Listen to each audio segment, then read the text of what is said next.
Coming up on Unpeeled, two big concerts are coming to Syracuse. The Minecraft movie has been creeping its way to the top of the charts. Some of the longest running shows of our generation are being renewed for more seasons. And tariffs continue to impact the video game industry with jacked up prices.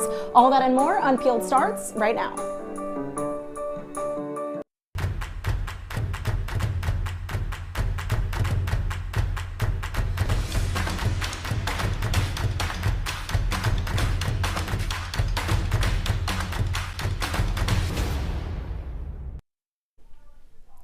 Welcome to a brand new episode of Unpeeled. I'm Ilana Epstein. And I'm Isabella Galan. Now we start with some serious allegations against a famous actor. Comedian and actor Russell Brand has been charged with sexual assault and rape in the UK, facing 5 counts of varying degrees. The alleged incidents took place between the years of 1999 and 2005. 4 women have come forward in the lawsuit. Brand has denied the allegations, stating this past Friday on X that, quote, "I've never engaged in non-consensual activity, and I pray that you can see that by looking into my eyes. I want to thank all of you for your continuing support." Now heading to campus, it's an exciting week for music in Syracuse as not one, but 2 concerts for students were announced. Barstool announced that DJ Bunt will be performing at Harvey's Garden on Saturday, April 26th, but that's not the only concert that has everyone talking. That's right, Ilana. University Union announced on Instagram on Friday that Role Model and Lotto are performing at this year's block party. The concert will take place in the JMA Wireless Dome on Friday, April 25th, and tickets are on sale now for Syracuse and ESF students through Ticketmaster. Now, that is one busy week for music here in Syracuse, Ilana. I know I was so excited when they announced that Lotto and Role Model were going to be headlining, and I know a lot of people were a little upset last year at the headliners, but this year, I think it was a slam dunk. It definitely was a slam dunk. Everyone is so excited, especially for Role Model, but also for Lotto. I'm excited for Lotto because this is the first time a female is headlining Block Party with University Union in 13 years. That is such a milestone. That is so exciting, and I know she has amazing music. We were blasting her music before the show. It's going to be an awesome show. It's going to be so much fun, and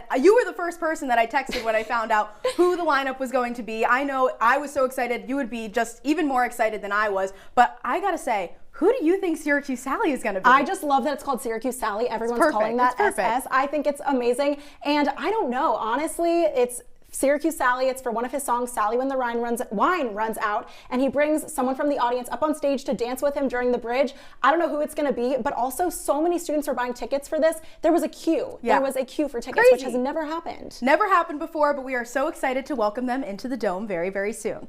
And Adam Levine confirmed that rumors that Maroon 5 is going to be back. He confirmed the hot gossip on Monday on The Tonight Show with Jimmy Fallon. Levine revealed him and the band's vague plans to re-enter the music industry. Of maybe a new album, there's been rumors of a tour, and yet I've heard nothing. I'm going to confirm the rumors are true. Maroon 5 plans on releasing a single at the end of the month, followed by a full album sometime this summer. Levine also teased plans of a tour sometime this fall.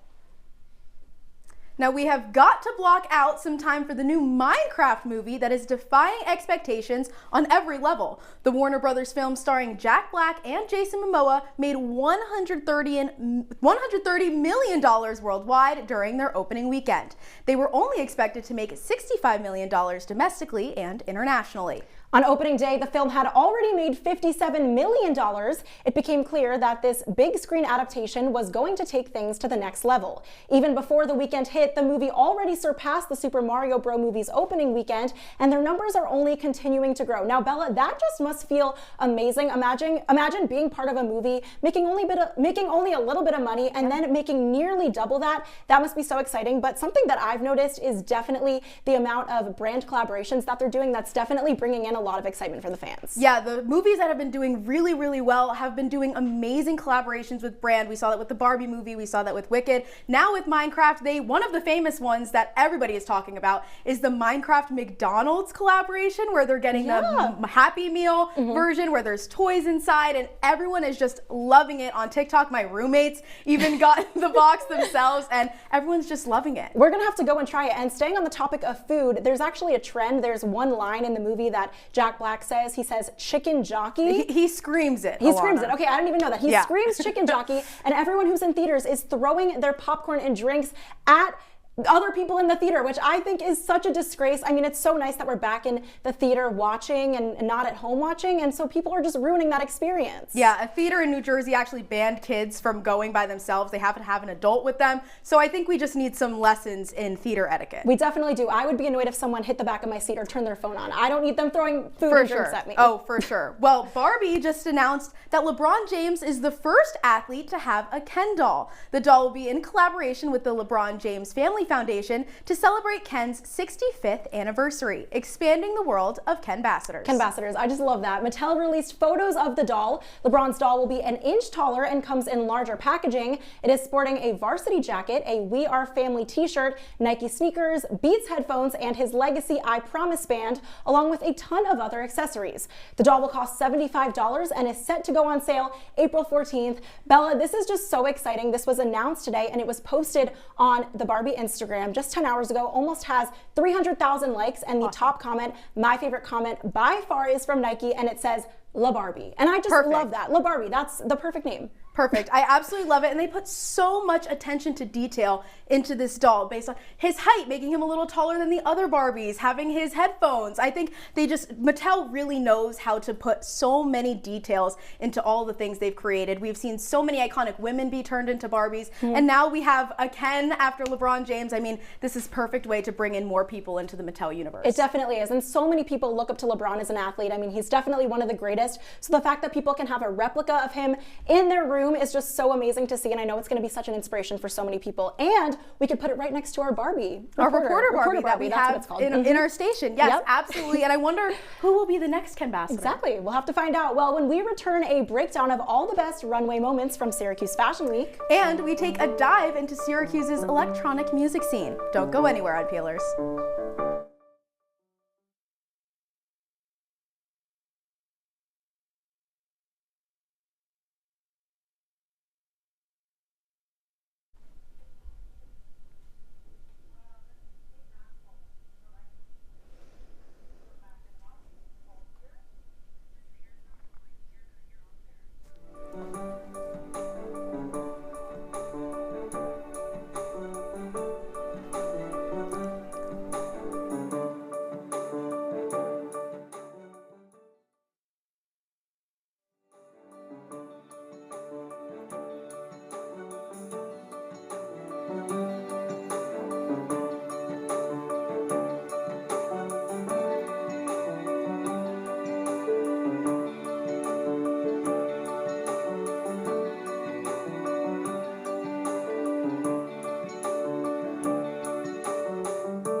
Welcome back to Unpeeled. When thinking of fashion hubs, cities like Paris and Milan often come to mind. But our very own Syracuse is carving out its own space in the fashion world. Our fashion reporter Cami Bremer has more on the recent Syracuse Fashion Week.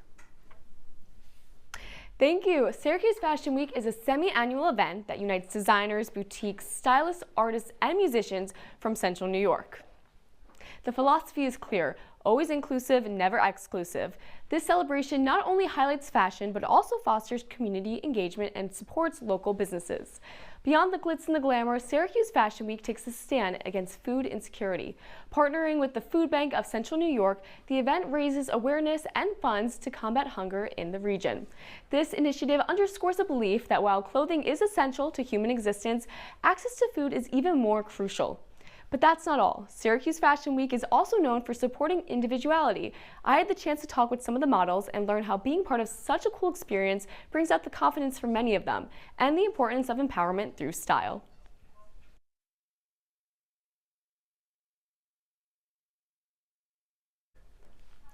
Well, we apologize for some technical difficulties, but the event shines a light on local designers and sponsors who bring diverse aesthetic and innovative designs to the forefront. Sponsors such as Altered Eco and Project 214 and Sun Shadow Designs play a role in supporting the shows. Designers like Michelle Darwin and styles by Bellamy showcase pieces that reflect the region's unique style and culture. Syracuse Fashion Week exemplifies how community can bring together and celebrate creativity while addressing pressuring social issues. As the event continues to grow, it reinforces the idea that fashion is not just about the clothing, it's about the culture, community, and consciousness. For more information on future shows and tickets, you can go to their Instagram at SYR Fashion Week. Thank you, Cami. I'm definitely going to be checking out that link. The city of Syracuse has a small but active electronic music scene. Music reporter Charlene Nomini introduces us to one of Syracuse University's best DJs.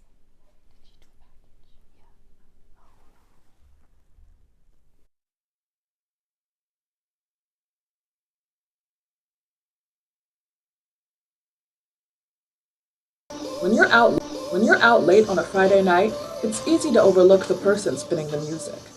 But go out enough and you'll probably see Troy Connor. Connor is a junior photojournalism student at SU.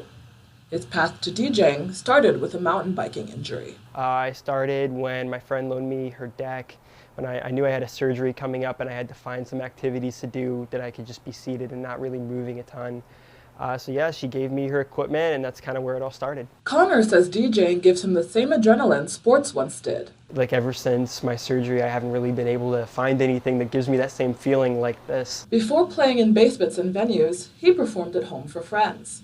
But despite all his practice, sets don't always go to plan. Every once in a while you get someone who's under the influence and they want to touch all of the fun shapes and colors on your deck. So like, you know, they'll come and, this song will be playing and they'll start spinning the wheel and then the song stops and no one knows what just happened. Despite some mishaps, Connor is booked and busy, doing shows at Mud Pit, Cage, and Thorndon Underground, on top of his photography gigs.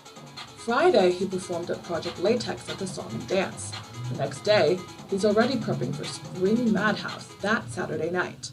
Luckily for me, I'm the type of person that I need to be doing something like all the time. Connor says DJing connects him to music, but if you haven't caught a set yet, you may want to hurry. I still don't know if I really want like a huge future in this, but this is something that I'm going to do while I can. You know, I'm young, I'm in college, and this is something that brings a lot of happiness to me and a lot of happiness to other people, so I'm going to do it while I can. Luckily, there should be plenty more opportunities. For Unpeeled, I'm your music reporter, Charlene Nomini. Charlene, thank you so much. After the break, see which of our favorite childhood shows aren't going away anytime soon. We'll be right back. You quit smoking and thought, that's that. But here's the thing about lung cancer. By the time you see the symptoms, it could be too late. But now, there's a new scan that can detect lung cancer early when it's more curable. If you smoked, get scanned. Talk to your doctor or learn more at savedbythescan.org. Last week, Brandon met a girl on a dating app. One day after work, he finally found the courage to ask her out. No answer. He started to panic. Was he being too pushy? Maybe it was too... Hey, sorry I didn't respond. I was driving. I would love to go on a date. How does tonight sound? Brandon tried to play it cool, but inside he knew. A girl so smart, so responsible. She must be a keeper. If you're buzzed and doing this,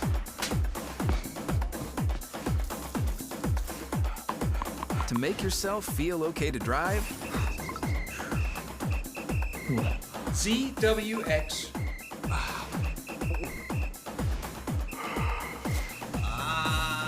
you're not okay to drive. YGKLVW. Regular you.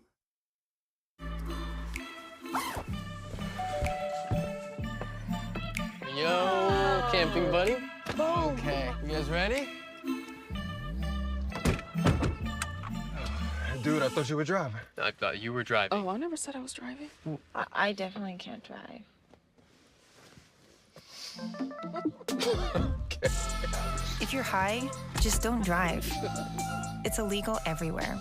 If you feel different, you drive different.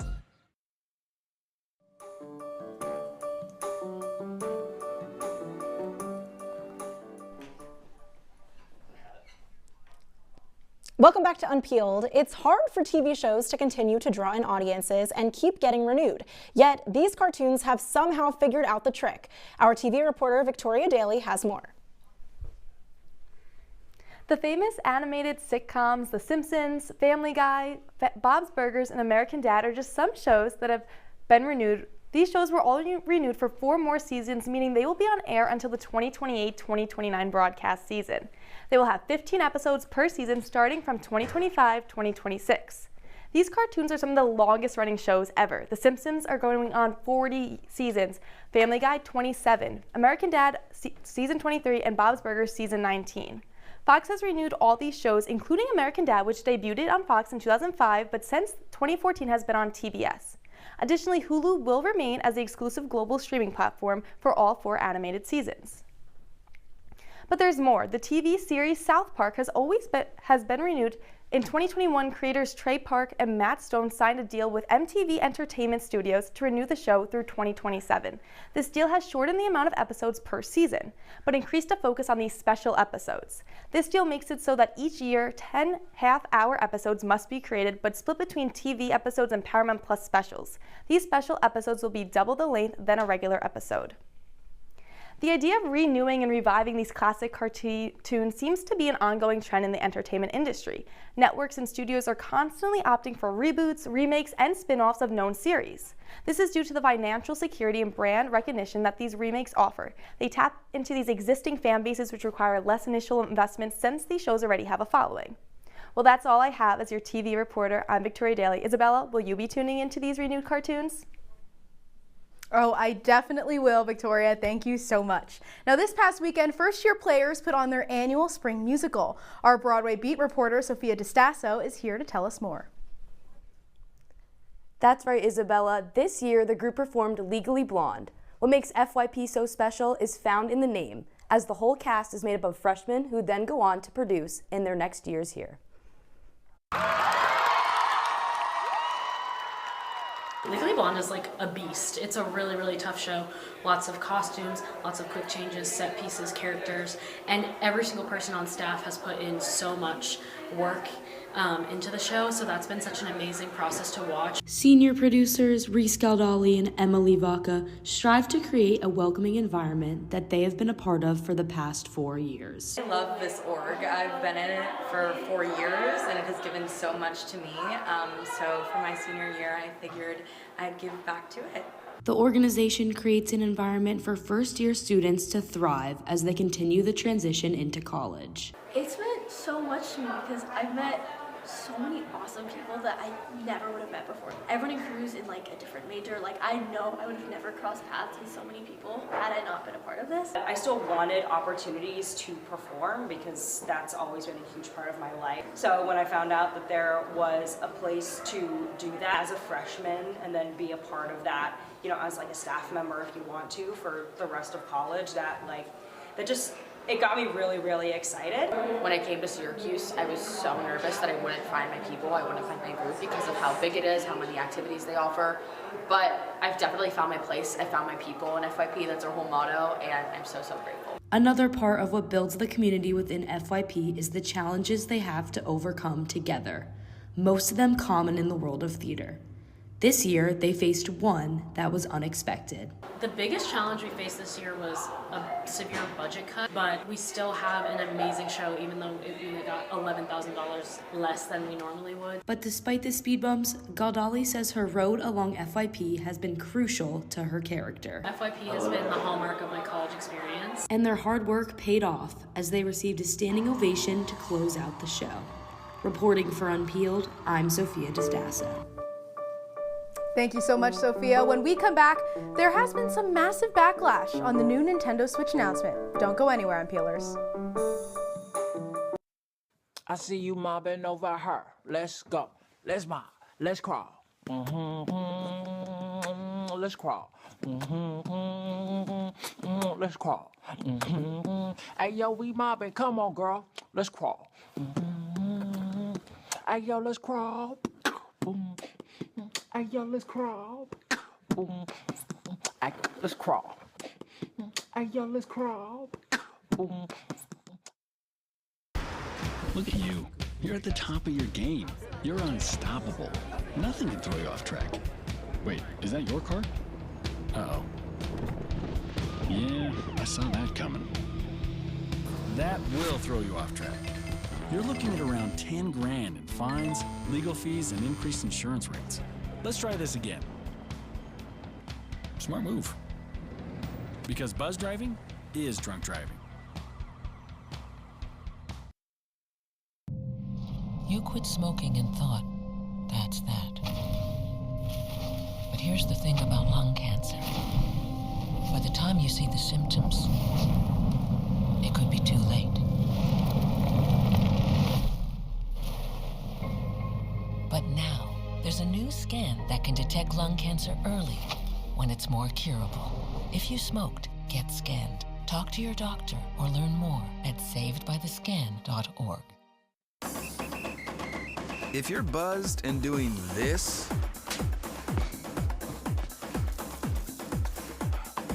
to make yourself feel okay to drive, CWX.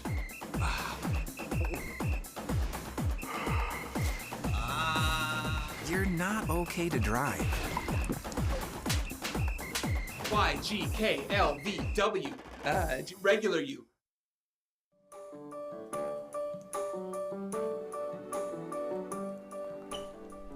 Welcome back to Unpeeled. The NCAA tournament has wrapped up with both the men and women crowning their champions this week. Riley Underwood is here in studio to break down the madness. Riley, it's so great to be talking about this with you. Yeah, I know what you're going to say already. I'm going to say it one more time.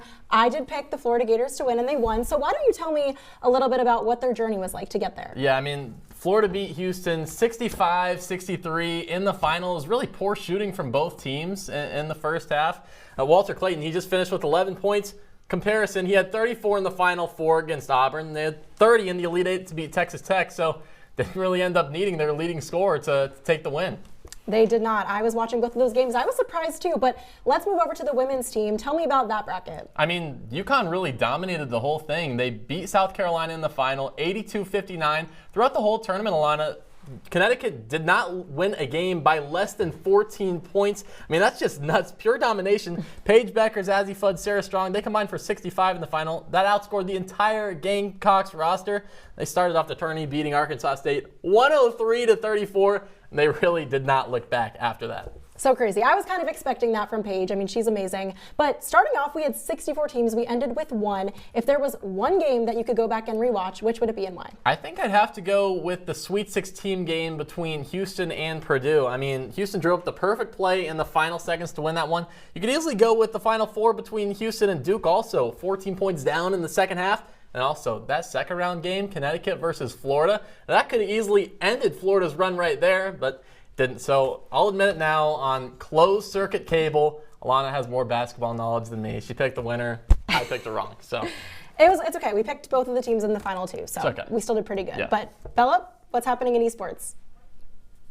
Thanks, Ilana. Last week, Nintendo finally announced its new console to compete with the PS5 and Xbox Series X. But with all of the hype has also come some criticism. Nathaniel Cunningham is here in studio to break down the new Nintendo narratives. Nathaniel, thank you so much for let's breaking this down. What happened with this new wave of announcements that came out? Well, the biggest thing that we learned was really all of the specs, the stuff that people care about, the insides of the console. Right. We got new Joy-Cons. We got a new screen. Everybody says bigger is always better. We got a new kind of tablet where you can come and connect it. It's a completely new system, and it's closer to a tablet. The goal was to make the Switch 2 closer to that combination between a console and computer.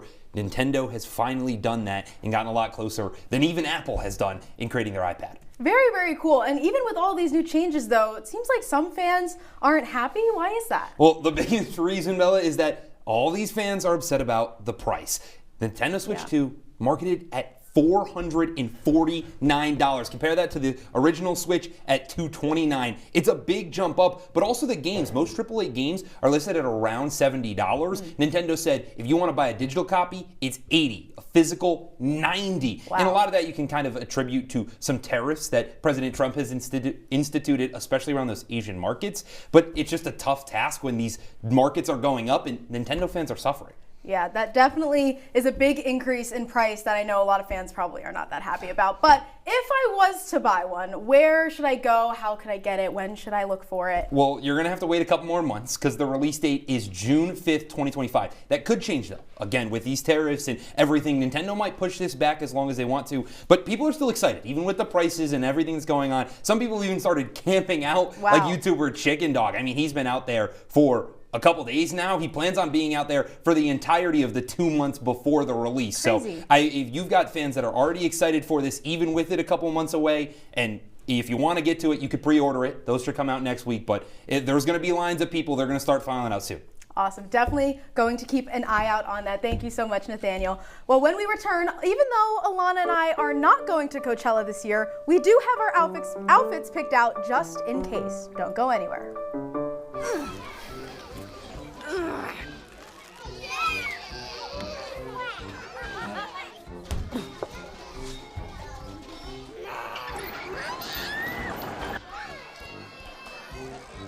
If you love them enough to crawl into a play place to get them to come down,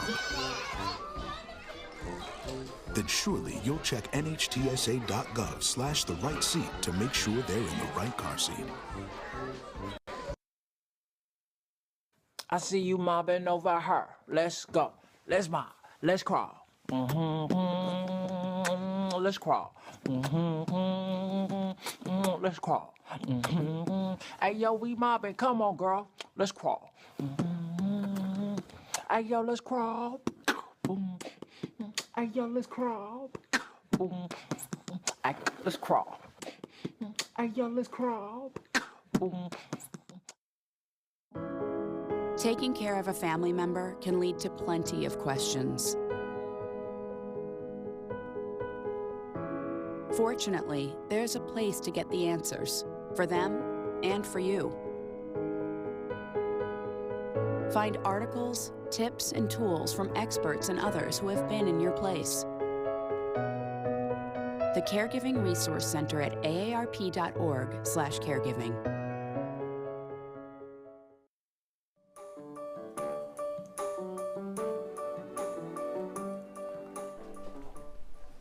Welcome back to Unpeeled. This weekend, thousands of people will head into Palm Springs for this year's Coachella. The first weekend is set to start off tomorrow night. Lady Gaga is set to headline this weekend with support from Benson Boone and Glorilla. That's right. And in addition to week one, weekend two will start April 18th. And one of our favorite parts of the festivities every year is the outfits. So we thought, what better way to celebrate than to pick our very own Coachella outfits if we were going to go to the festival? Yes, of course. And again, we are not going this year. Unfortunately, it is my dream to go to Coachella. No, it's my dream too. And personally, I don't think I would go unless maybe I was, given some support, maybe a little brand or something. Brand trip. But let's take a look at our outfits, okay? This is my outfit that I picked out if I were to go to Coachella this year. I was thinking I want a theme with a lot of the artists who are performing. So we have Jenny right here, the Marias over here, Travis Scott, Lady Gaga. They have maroon and red. So I decided to do a maroon outfit. I love this. And of course, so I love Unpeeled. Got a rep at Coachella, in Indio, California. And I think the fashion trend for the year is going to be these ruffle shorts. I've seen so many people wearing this. This TikToker that I follow, she was wearing them last night, so I think everyone is wearing it. But Bella, what do you have? I will say though, you're gonna wear those heeled boots in the desert.